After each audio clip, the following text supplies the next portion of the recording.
Today we're talking all about the power grid. This video is broken up into 4 segments. A basic understanding of how the power grid works, why the power grid is weak in the US, what we can do to fix the power grid, and what the future of the power grid looks like. There's also some bonus content talking about green energy and if that stuff actually works or not. So we brought in our resident expert, Brian Garrett, from my Patreon network. If you guys aren't on Patreon, go check it out. Brian has been a lineman for almost 30 years. He's managed several 100-man teams when it comes to rebuilding power grid after natural disasters. Without further ado, let's get right into it. Please welcome Brian Garrett. Let's move into power grid basics. Right. So you give a great explanation of kind of how the power grid works, you know, from the power plant to the home or to charging the car or to the hospital or wherever. So can you just give us a brief, basic understanding of how the power grid works, stepping up the power, stepping it back down? A lot of people don't know that kind of stuff. Yeah, sure. So I guess probably the main thing people don't understand about the power grid is that it's instantaneous. Electricity moves 837,000 miles per second, so it's instant. I mean, the second that the power plant creates that power, it is used at your light switch. You turn that light switch on, that power was made a split second ago. And the entire grid is set up like that to where each power station that's controlling a region or part of a state, couple counties, whatever, they're constantly monitoring the load on the system. And as the load increases, they increase output. If it decreases, they decrease output. And there's kind of a balance that has to take place, because if they get too much pumping into the grid and there's not enough load, they'll burn all the equipment up. If there's not enough, then you're going to start seeing low voltages. You're going to have brownouts and those kind of things. So, you know, it's such a huge machine on such a large scale. There's really nothing like it, I don't think, anywhere in the world. The complexity of the way that the electrical grid works and is real time working is just, it's hard to fathom how much goes into keeping everybody's lights on, because there's basically 2 main grids in the United States. You got the West Coast grid and the East Coast grid. Texas has its kind of own thing that it's doing, but that goes all the way up into Canada. And so the generation that is taking place, in the power plant 30 miles from here, whatever, it is real time. So they're rolling buckets of coal up into that power plant. That coal's getting crushed, put into the damn turbine, and it's basically a steam type of engine is what a generator is. They burn the coal, makes the steam, that pushes the turbine engine, and that's real time. Thanks to Hone for being a proud sponsor of this video. Gents, I don't know about you, but my body doesn't work as efficiently as it did 5, 10, 15 years ago. And that's why I want to talk to you about Hone. As we get older, it can become harder to lose weight and stay in shape. Testosterone levels in men have decreased substantially over the years. For example, our fathers had a 25% higher level of testosterone than what we have today. Gents, if you're starting to feel tired all the time, if you can't concentrate maybe as much as you used to, even if you're just having to pour a couple extra cups of coffee every morning to keep you going, it might be time to check your testosterone levels. Low testosterone is nothing to be embarrassed about. In fact, it's really no fault of our own. There's a number of factors that are going on in the environment today which is affecting this generation's testosterone level. There are 30 million men in the US today who have low testosterone, and that's affecting their daily lives. The good news is that Hone Health is here to help. There are a lot of misconceptions about testosterone. which is so much more than just a sex hormone. Optimizing your testosterone can lead to increased energy, increased muscle mass, more focus, and a better overall mood. Hone helps men get testing and treatment for low testosterone discreetly and from the comfort of their own home. The entire process is very simple. You open the box, you read the instructions, you collect your sample, and you send it back in. Once the results are ready, you will video chat with a real doctor who will recommend a personalized treatment plan based off your biomarkers and symptoms. Treatment options include FDA-approved medications, and everything gets delivered straight to your front door. Although I'm not a medical expert, Hone Health is, and they will be with you every step of the way. Order Hone's easy-to-use assessment today and learn more about your testosterone levels. Head down to the description, get yourself checked out, or you can go to honehealth.com/VE. For $45, you'll get the home assessment kit and you'll get your medical doctor consultation. The good thing about Hone is they're not just going to fix you up, they're also going to check in with you every 90 days to make sure your body's working as efficiently as possible. As always, Hone offers 24/7 support, so you're just a click away from the answers that you need. Guys, this is $45 that seriously might change your life. That's real time, whether it be hydroelectric, coal, natural gas, nuclear, it's on demand. And, one of the things that the utilities are constantly struggling with is during the day, there are mainly two different times that are what they call peak usage. So in the morning, everybody wakes up, turns the coffee pot on, they got maybe crank the heat up a little bit. They got the washer and dryer running, getting ready to go to work for that morning. So that's one of the peak times is from like 7 to 9. The other peak time is from right around 3:30 in the afternoon to like 7.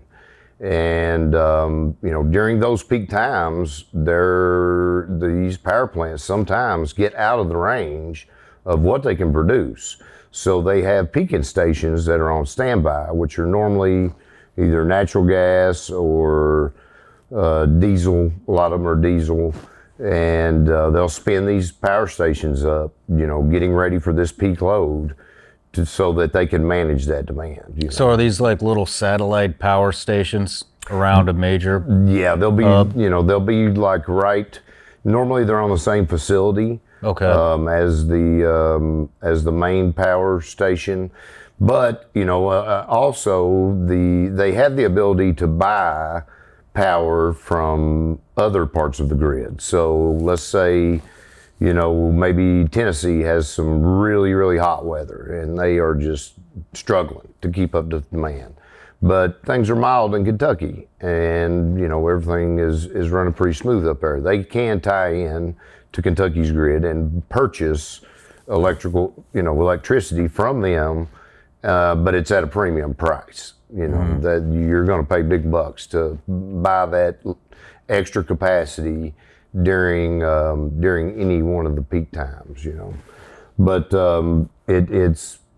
it's such a large machine. I've heard people say that it is the biggest complex operating machine in the world, because everything's tied together. The efficiency that it works at is pretty amazing.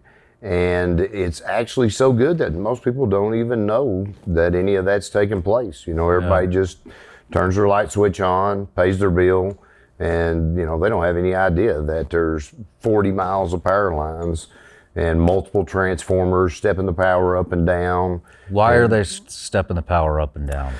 So the power plant, in order to push power out long distances, it puts out high voltage. So most power plants put out 69,000 volts. As soon as it comes out of the power station, it'll go through a transformer that'll step that power up to either 138,000 volts, 345, 500, depending on how far you're trying to send it. The farther you're trying to send it, the higher the voltage needs to be, because the higher the voltage, the less loss you get as the electricity is traveling down the line.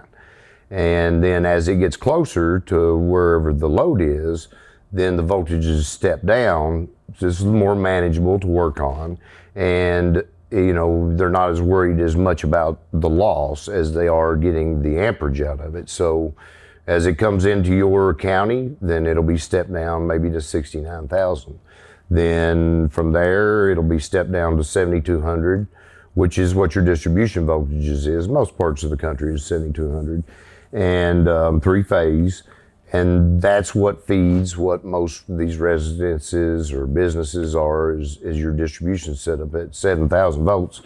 And then there's a transformer outside every house that, steps the power down again to give you your 120, which is manageable. It's a lower voltage that you can handle in the breaker box, that makes it more usable and easier to work on, in your home. But a lot goes on from the time that it's produced to the time that you actually get it here. It could go through multiple transformers, stepping up and stepping back down, and could also be regulated, to make sure that they're getting the correct voltage at the location where they want it at. Okay. I've always heard that hospitals, police stations, actually those are the only two that I've heard are always the first. If you're in a power grid that's out, those are the first ones that are fixed. Is that true? Well, yeah, you have priority customers or 911 customers, and most of those units have some type of backup generation. Okay. So they'll have a diesel generator or something that'll keep on the ER or whatever, but absolutely. Like if it's some kind of EMS or, police facilities, you're going to go get that stuff up first before you start, working on everything else. So is there, if I'm looking to buy a house and power's a major concern, especially in Florida where where hurricanes, come in on a fairly regular basis, and with the power outages, is there a way to know if you're on the hospital's power grid? Well, yeah, you could trace it out. You can physically look and see, if that circuit is, the one that wherever you're trying to purchase the property at, if that circuit runs to that hospital. But that doesn't necessarily mean that they're going to get you fixed power first. No, not really. So when we come into an area and do troubleshooting for storm, most everybody's left. Like we're going in, and everybody else is. You've seen the interstates in Florida when hurricanes are coming. Yeah. Everybody's heading north on 75. Well, we're headed in there. They try to get us into ground zero, where they think it's going to hit, because sometimes the roads get flooded.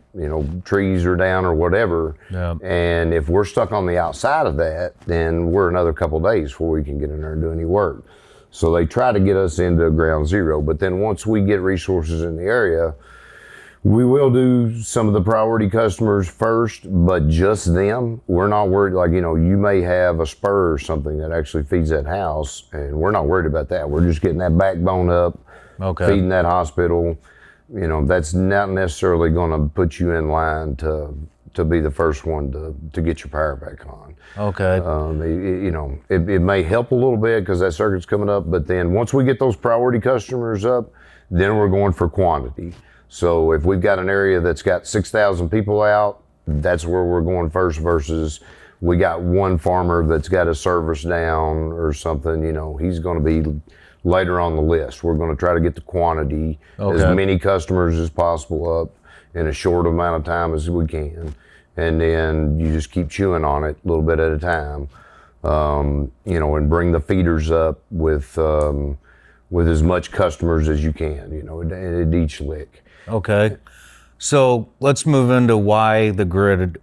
There's a lot of talk on how outdated the grid is, how weak it is. You've said it several times in private conversations with me about how finicky it is, and we're basically just slapping a Band-Aid on the grid. So can you give us a couple of reasons on why the the power grid is so finicky and so weak, and it's constantly in the news? Well, so a lot of the utilities that are in the United States are private owned, and they may be owned by, whoever, China, England. They may own some guy that's got an island down the Bahamas, whatever, stockholders, and they really, they're all about making money. It's all about the bottom line. Hey, am I making money? And so over the years, there hasn't been a lot of incentive for these private utilities to upgrade or maintain these circuits. A lot of them, they really, there's not enough load out there to really make it worth them going through all the new construction costs and, what it's going to take to upgrade the system. By the time they did that, they wouldn't be drawing any profit because there's not that much load out there.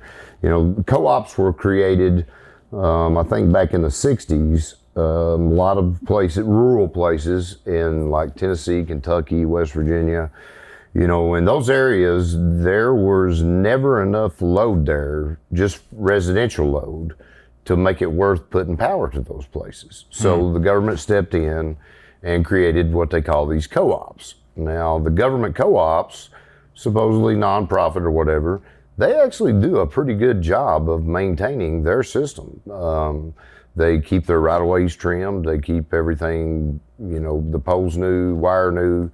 They do a pretty good job of it, but they're not for profit. But they generally only are feeding just residents. If all the power grid had to feed was houses, it really is not enough profit there for these utilities to build a $400 billion nuclear plant. I mean, it's just not there. So, that's kind of led to a deal to where we're not going to fix it unless it falls down. And there is a commission called the PUC that oversees all the utilities and determines what your electric bill is going to be. Like, there's a cap. They have to go and petition to increase your electric rates. A lot of times the utilities will be like, well, we need to increase our rates due to prices of coal or whatever. And if they get denied, then they're just like, okay, well, I guess somebody will give us some money when it all falls on the ground, And, it's kind of led to this place to where, a lot of the power generation facilities, a lot of the structures, the circuits, I mean, they're 40, 50 years old. And the only time that really you see a lot of upgrading is if a storm comes through and it gets wiped out, so you have to rebuild it, or if something new is being built. So maybe, whoever, Amazon, Toyota is building a new factory, then they'll upgrade that little part of the circuit to feed, whatever new load that they're bringing on. But, now those types of customers, now they make money off them. They're pulling big money off them. And like some of these data centers that you see for Google or Apple, or, they're drawing some power. So, I mean, they're making some money off them. But, there's just not been that incentive to go back and rebuild it. And kind of where we are with upgrading the grid, we've let that technology change so much from the time it was initially built. You can't merge the old electrical grid with the new smart grid. The two technologies won't go together. Well, hold on. What's the difference between? I didn't know there were two different grids. Well, it's not really two different grids. It's just so the new type of what they call the smart grid, right? It has the ability for the power company to be at one location and monitor the load throughout the entire circuit, right? They can see what's happening, the load demand, how much, kilowatt hours are being pushed through, what's the efficiency of it. But they have equipment in the field that if there's a problem, let's say a tree limb falls out on the line, way out on the tail end of the line, they have devices out there, SCADAs. SCADA can automatically, or they can manually, isolate that section of line, and that way it doesn't kill the whole circuit. So the only customers are out are in this one chunk, and they can reroute power through another circuit. And so, you know, the smart grid is what, you know, that's the term everybody's using, is really just, you know, the ability for the grid to be maintained and operated using computer technology. It almost sounds like you're trying to say the grid can, this sounds weird, but it sounds like what you're saying is on the smart grid, the grid can actually heal itself. It can self-heal. That is correct. It will self-heal. You know, there's reclosers out on the line. The reclosers can sense a fault, which is, let's say, a phase, you know, car hits a pole, phase goes down, or a transformer blows up, limb falls on it, whatever. It senses that fault. It will automatically open up and isolate that little section of line and then keep everything else energized. Whereas with the old grid, there was no computers involved. There's no, you know, electronic monitoring through radio frequencies or whatever. The old grid operated, you know, kind of like an old Timex watch. Yeah. The relays and stuff on it had timers, and, you know, it could sense that there was a problem out there. The timer would click in, it would start to run out. If thing doesn't resolve itself, if it doesn't burn itself in the clear or whatever, then it would trip the breaker. But you're talking like 1940s technology, and you can't merge 2021 computer technology with that 1940s yeah, technology. that's 80 something years old. Yeah, it can't be done. So you have to basically completely rebuild a new substation with all the new technology all the way back up to the control center, and then do a conversion and cut the old stuff out. So it's a lot more complicated than just like replacing some stuff. You can't replace the old equipment as far as breakers and controlling equipment like you can pose. It has to be completely brought around, you know, a whole new system be installed, then bring that online, and then, you know, take the old stuff offline. do you have any idea how much of the U.S. is on the smart grid system versus the old? Less than 20%, probably. So 80% of the country is running off of a 82-year-old power grid. Yeah, so like, So we're running on 100-year-old technology almost. you know, give or take, you know, electricity kind of started happening around the 1890s. Say 1900, 1910, you know, we're starting to build some power lines. Well, they started up in the Michigan area, Detroit, and Tesla came up with Niagara Falls. That was kind of like a pilot project, and it was to feed New York City.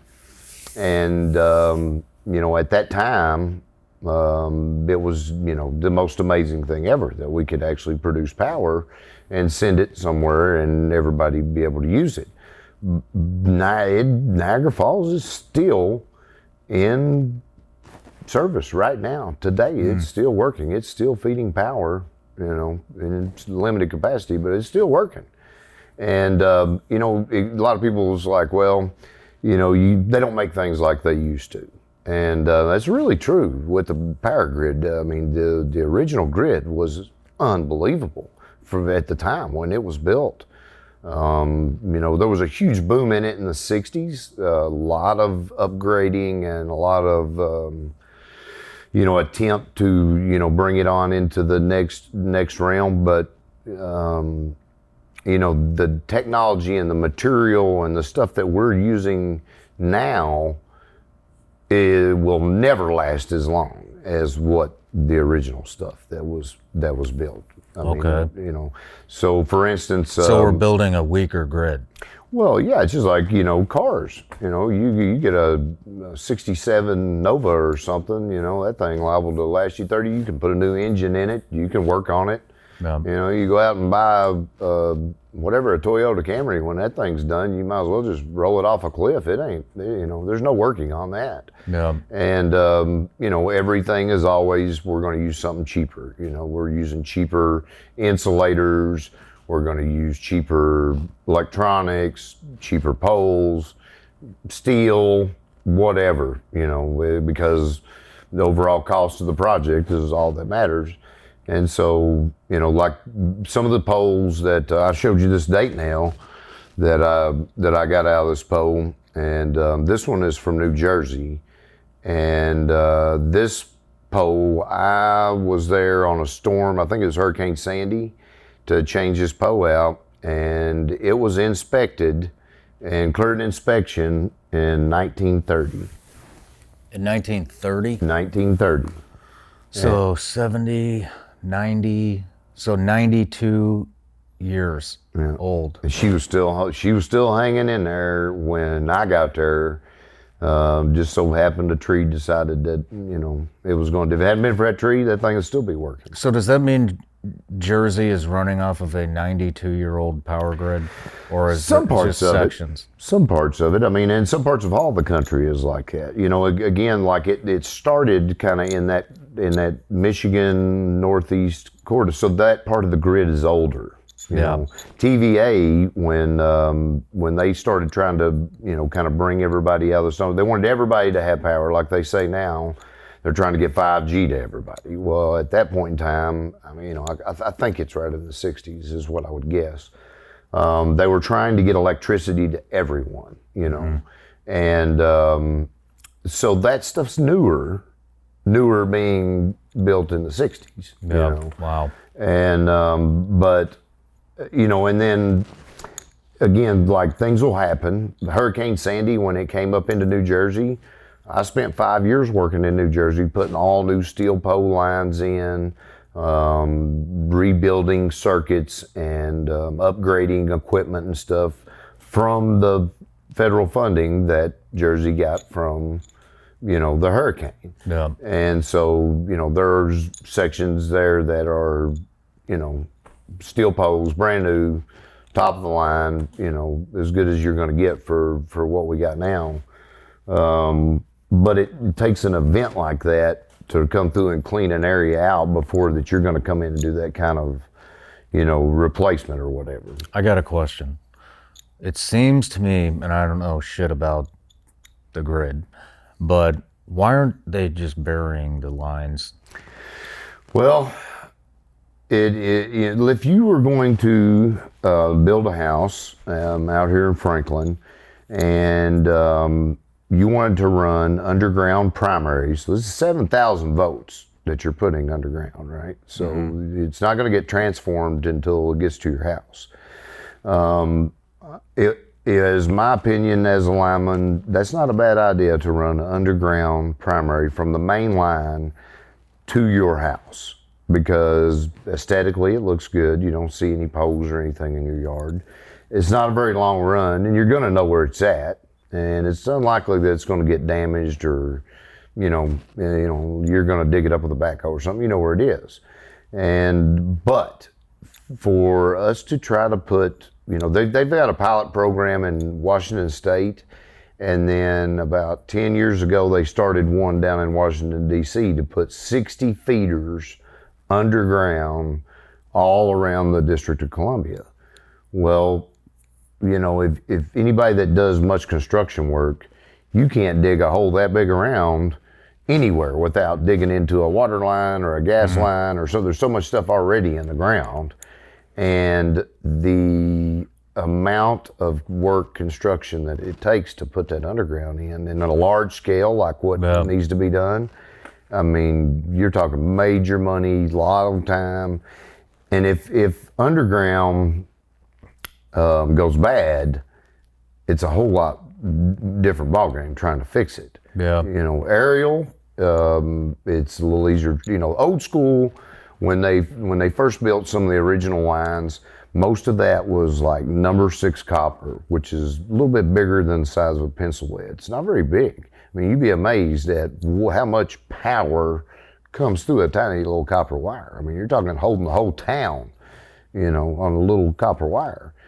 And the cross arms were like little 8-foot cross arms. The poles were 30, 40 foot tall.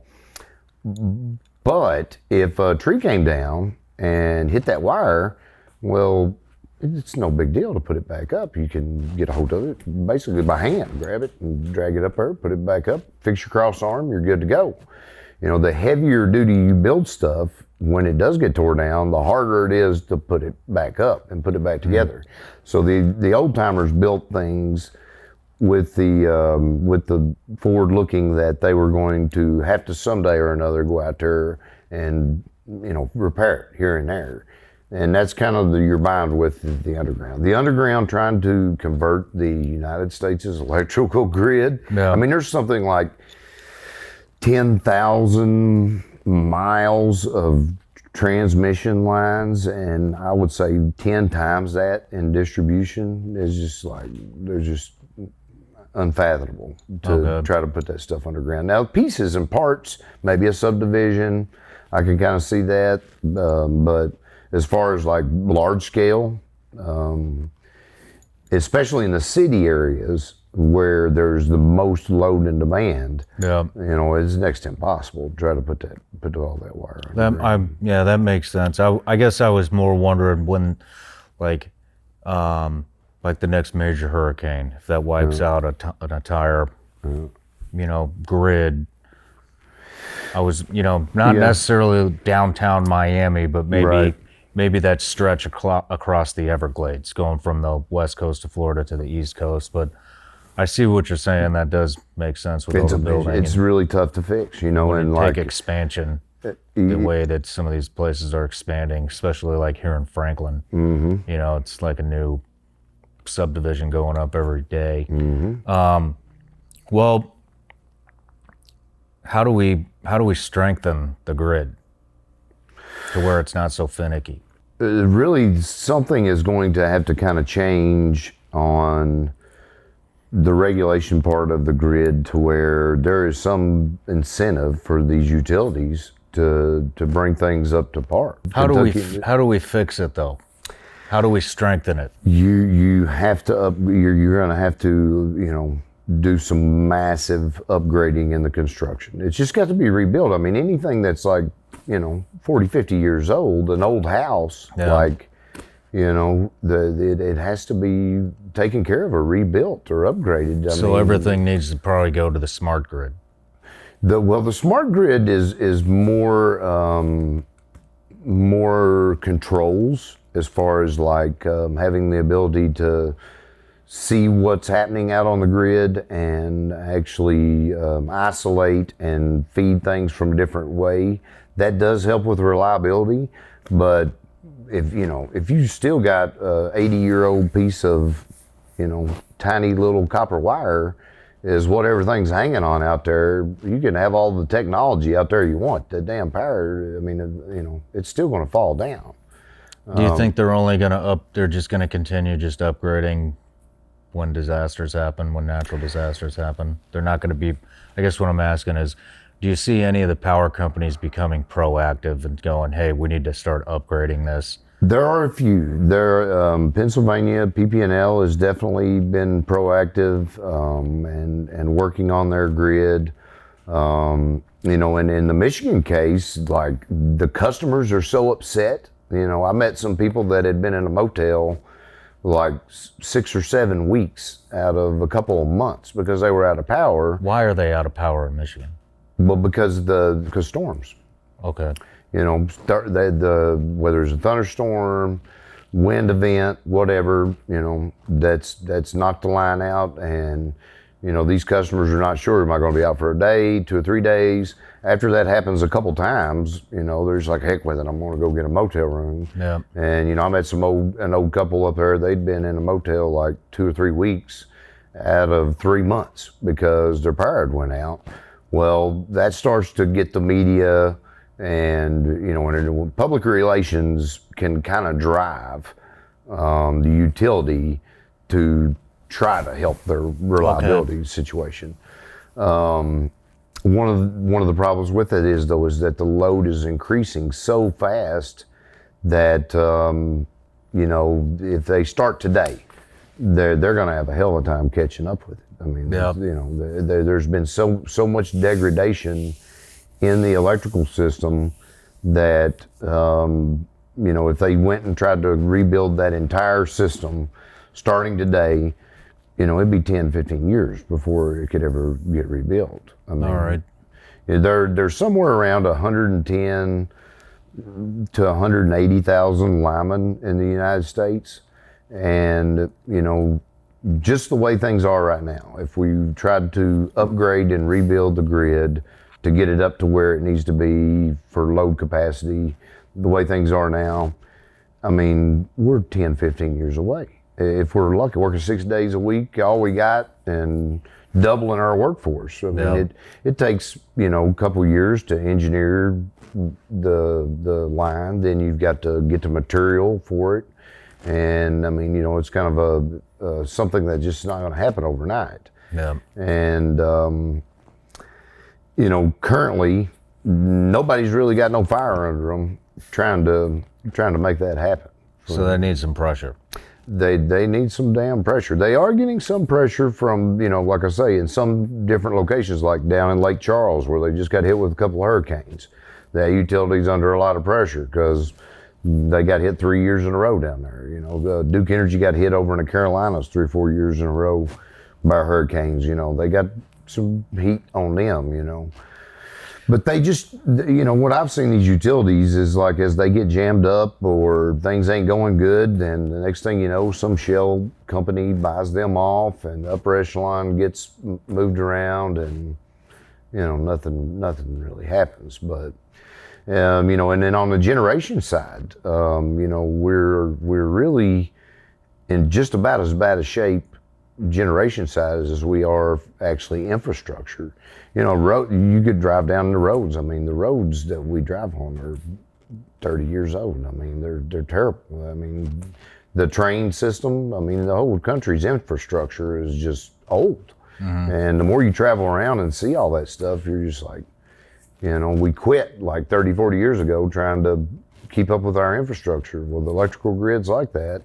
But the generation side has like been under this attack for, like 10 years now. Coal got under attack, and then they decided that, well, these coal facilities, they put off too much emissions. We're going to convert them to natural gas. They're a lot cleaner, even though there's some emissions. But,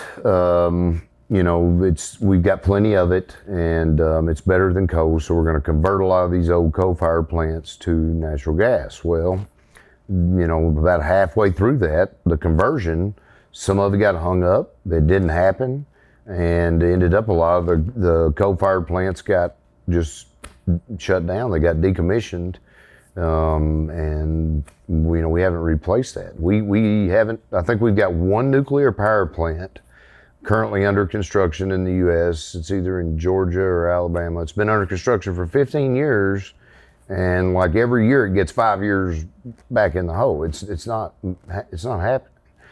And so right now, I've heard this number several times that China is putting a coal-fired power plant online every week.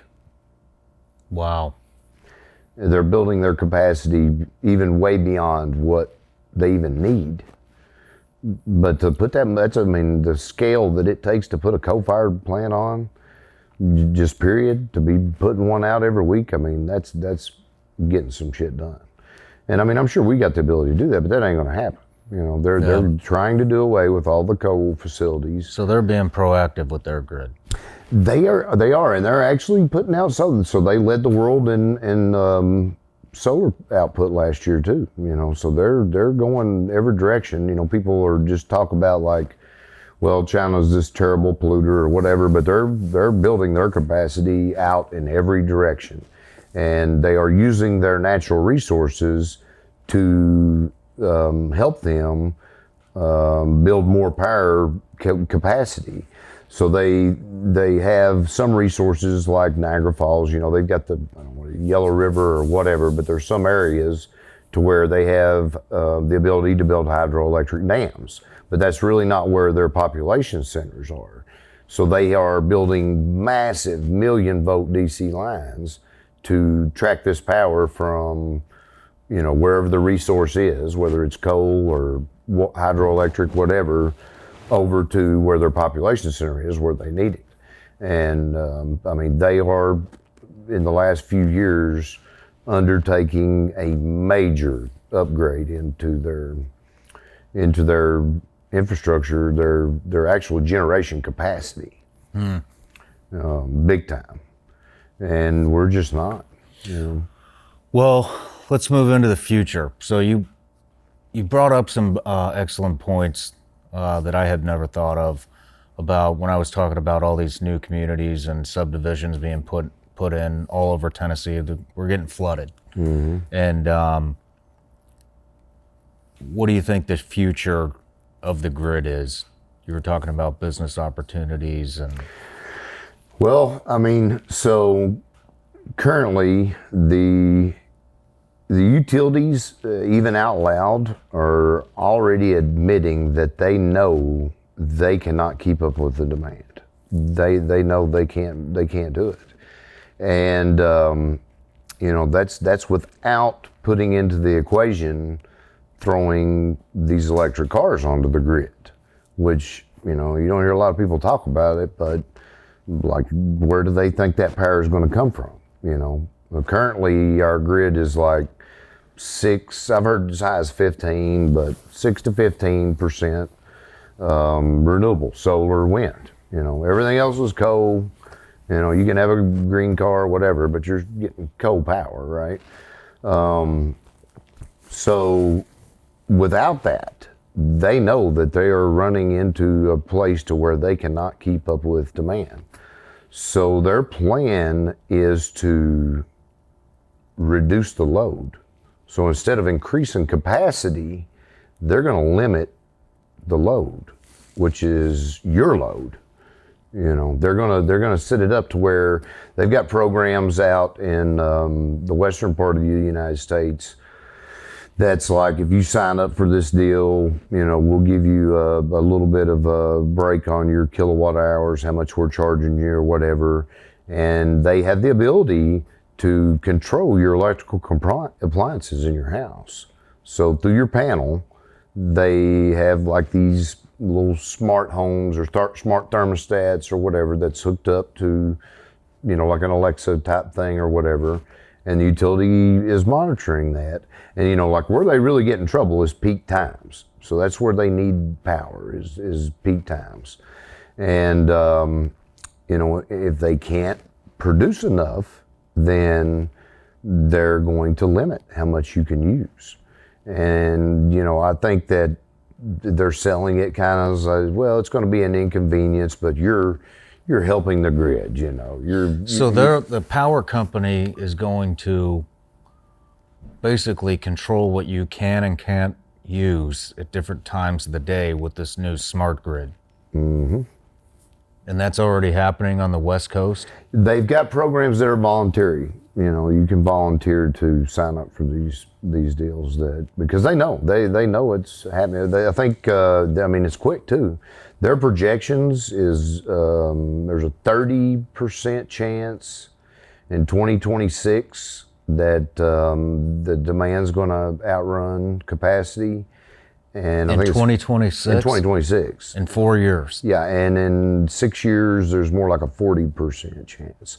Like, those numbers usually run at 1%. Like, it's like, you know, something got in an airplane, crashes into one of the main circuits that, you know, feeds New York City or something. It's like a 1% chance that something's going to happen, that they're not going to be able to get power to where it needs to go.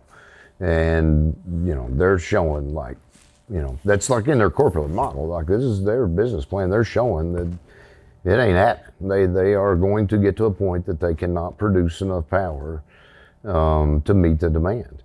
And another issue that we have is like line workers. You understand a redundant system through the military. The military does a lot of things that are redundant, which is basically a no-fail. So let's say that you have an electrical circuit that feeds your operations center, right? You've got to have that power. It's got to be on. So instead of just having one circuit running in there, you'll have two circuits, or you may have three circuits. You'll have alternates in case one goes down. You've got another one that makes it a redundant system. Well, in some places, they were building the capacity to have this redundancy in the electrical grid, but the load grew so much that now they're using that extra capacity as just the primary load base. Like they don't have the redundancy, which forces us to pretty much work on everything energized. So when we go out to work every day, in order to make sure your lights is still on, if we have a broke pole or ever what it is, when we go out to work, we work on the lines hot, energized. Yep. And it's because that they can't, they can't afford to turn that power off for X amount of time. So it's just become the norm. We're going to work on it hot. We're going to do it hot, which is a lot more dangerous. But you had also mentioned that you think with these new subdivisions and kind of self-sustaining communities that they're going to start introducing more green power like solar, wind, and powering their own communities. Well, I think not necessarily individual homes, but communities. Yeah. Well, I think that as things start to take place, when people realize that it's not just a little bit of an inconvenience, when you can't really use power whenever you want to, people are going to start to figure out a way to generate their own power, whether it's solar panels or a hydroelectric system, like the creeks and stuff you got out on your one property would be perfect, to build some type of self-generation deal. And, I think that it's going to end up turning into where currently we have, a large 30 megawatt power plant that's putting out power for half a state. I think you're going to see some of that become more decentralized and more localized to where that power is being generated, just inside your city, or even maybe just in that little subdivision. They may not be able to put out enough power for all of their needs, but they'll be able to put out enough to where peak load times don't affect them, and they don't have to worry about the power company shutting off their washing machine or whatever when they're trying to cook supper. Is this already happening? Oh yeah. There it is. They got deals to where, like, if you have panels on your house and you produce more power than what you that you need, there's some power companies that have programs that if you have battery cells, I guess even if you don't have battery cells, but if you're producing more than what you need, then they will purchase your power back into the grid. What about the communities, though? Not just the individual homes. Are there communities that are starting to do this already, or is this something that's? I've saw a couple. I've seen a few. I've seen a few communities that some utilities are municipalities, so it's like the city of Franklin or the city. Most of them buy their power from TVA or something, but they still take care of their little grid that's in that area. They own it. And in some areas, people they want to have green energy. So they have made a deal or something with their municipality and said, okay, well, if you'll install solar panels or windmills, whatever, we'll pay extra 15% on our electric bills so that we're getting green energy. And you know, there have been a few I've seen starting to pop up doing that, and it's more driven because you know they want to be on the green train. Yeah. You know, green energy versus necessity that you know where they're jammed up and are not able to get power. But I think that you're going to see more and more of that. I think you're going to see even nuclear power plants, you know, smaller scale nuclear reactors that can run, you know, like a couple counties, you know, not a major facility, but something smaller that can run a few counties. That I think that generation is going to kind of retake shape like that. I mean, they have just been destroying the way that our current system is set up. And, you know, I don't see any construction happening right now that could possibly get it back up to where it needs to be. You know? Well, that doesn't sound very promising. Yeah. Yeah, So- I mean, you know, again, it's like the current load is about all they got. That's why that it's such an emergency. We got to get out there and get that, you know, if it's a storm call, whatever, we got to get the power back up because of that balance I talked about in the front end, you know. So like, if a huge storm rolls in, sometimes the utilities will start shedding load. They'll start cutting people off, getting ready for that, because if the storm comes through and takes all that load off the power station instantly, and they're spun up too high, then they're going to smoke everything. And which is another problem. You know, the transformers, the big ones in the substations, which is really the backbone of our grid, I don't think we even make them anymore. I think they come from England. Most utilities may have one or two of them sitting around. Wow. But like, you know, they're 100,000 pound, you know, specialty piece of equipment, and you just saying you don't run down the road and grab one of them. I mean, it's a major deal to get one moved into position and get it online. And I don't think we make them in the United States anymore. There was one company in PA that was still making them, but I think that they're made in England. Interesting. Yeah. Well, Brian, I want to say thanks for coming out and giving us a little insight on the grid, and Yeah. You get a lot of good stuff to say, and I appreciate you making the trip, and be safe. Yeah, man. I appreciate you having me down.